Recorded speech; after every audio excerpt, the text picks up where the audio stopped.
Hi, I'm Chris from needlepointers.com, and today I'd like to show you the squirrel-proof garden bed covers that I built this year. At least I do hope these are squirrel-proof. So we'll see as the summer goes on, but so far so good.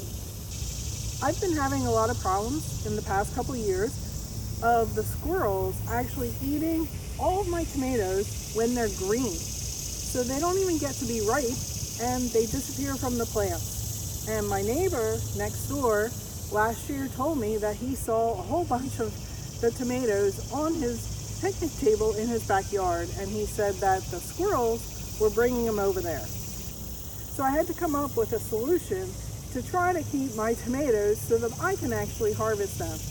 I mean, I don't mind sharing with the squirrels, but when they eat them all and I don't get any, I don't like that as much. So I decided to look around on the internet to see if I could find some plans for something that I can build, and I wanted something that was going to last a long time. And these that I found have chicken wire on them, so it's not like the fabric will degrade over time. And this chicken wire, I don't think the squirrels can eat through chicken wire. So we'll find out in the future, I guess. The other challenge with covering tomato plants is that they get so tall. So there's a lot of crop covers, but they only come to about this high. And that's not very helpful because we want to be able to grow our tomatoes pretty tall. So these can be customized to be as tall, you can go pretty tall.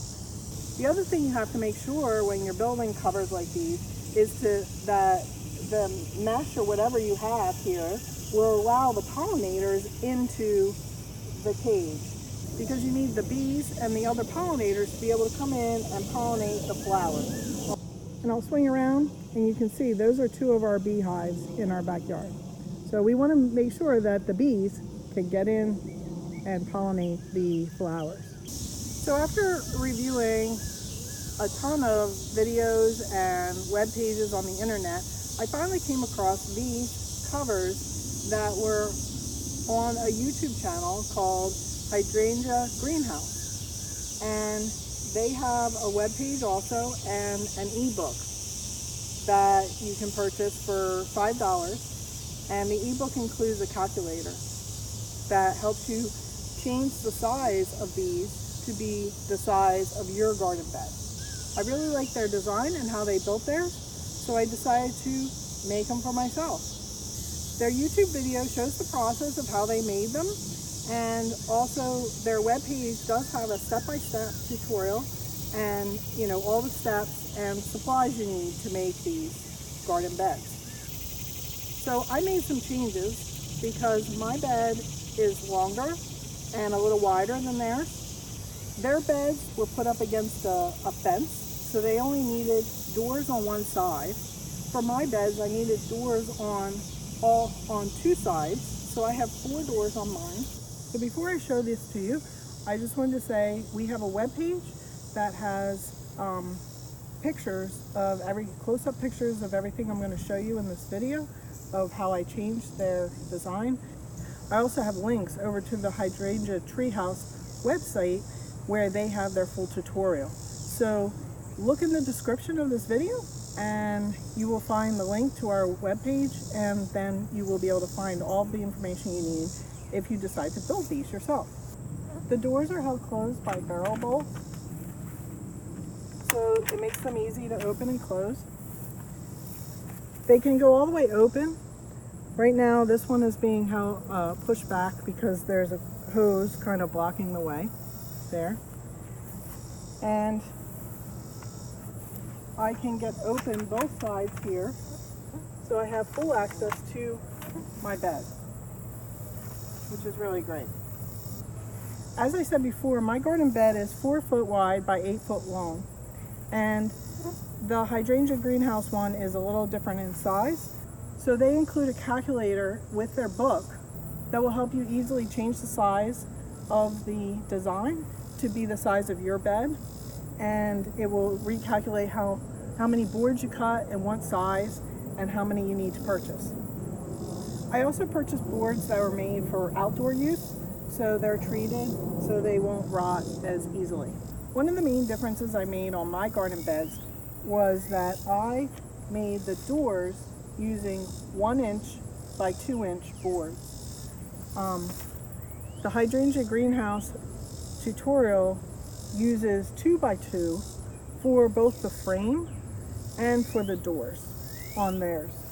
And I looked at the price of 2 by 2 boards, and the 2 by 2 boards are almost double the size, or double the price of the 1 by 2s.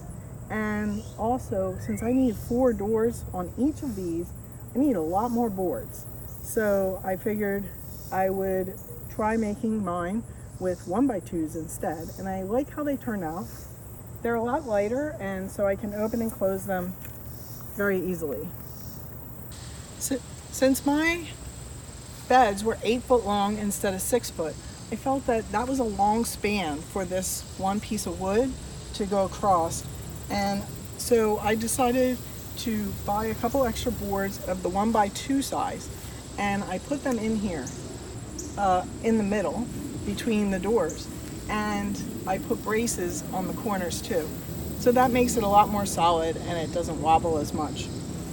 The one thing you have to keep in mind if you're putting these in is to place them as far back as you can to the inside of the frame, and try to place your brackets also as far back as you can, because that way your door can shut and you can put the barrel bolts on. So when we close the door, I have my barrel bolts down here further, because up here the 2 pieces of wood are not exactly flush with each other because of the support that I added. So what I do is I just moved the barrel bolts down to where the 2 boards are flush with each other, and then I was able to stick them on.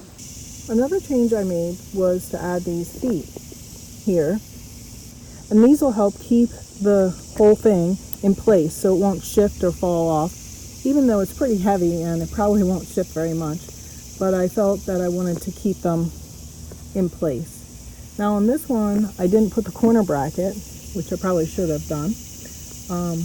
Let me show you the other ones. So on this one you can see I put the foot, the stand, and then I put a corner bracket in there to help give it more support. The other thing that's nice is I can thread my hose through the corner like that, and this is my watering system, which I have on a timer so that it will water every couple days for like 20 minutes and make sure that my tomatoes will, and other plants in the garden, will get watered regularly. And you can see I'm having some success in getting some red tomatoes this year. I have some there, and there's more there, and even more. Yay! So I'm looking forward to having a great tomato crop this year. So I hope you enjoyed seeing these squirrel-proof garden bed covers that I made for my garden this year. I really like how they turned out, and I think that they'll really keep the squirrels out, and they will last for many years. Please let us know in the comments what you think of these covers, and if you think you will make them for yourself. And don't forget to subscribe to our YouTube channel. Visit our website, needlepointers.com, for lots of other gardening and crafting tutorials. And while you're there, don't forget to sign up for our free newsletter so that you can keep up on all our latest projects. Happy gardening!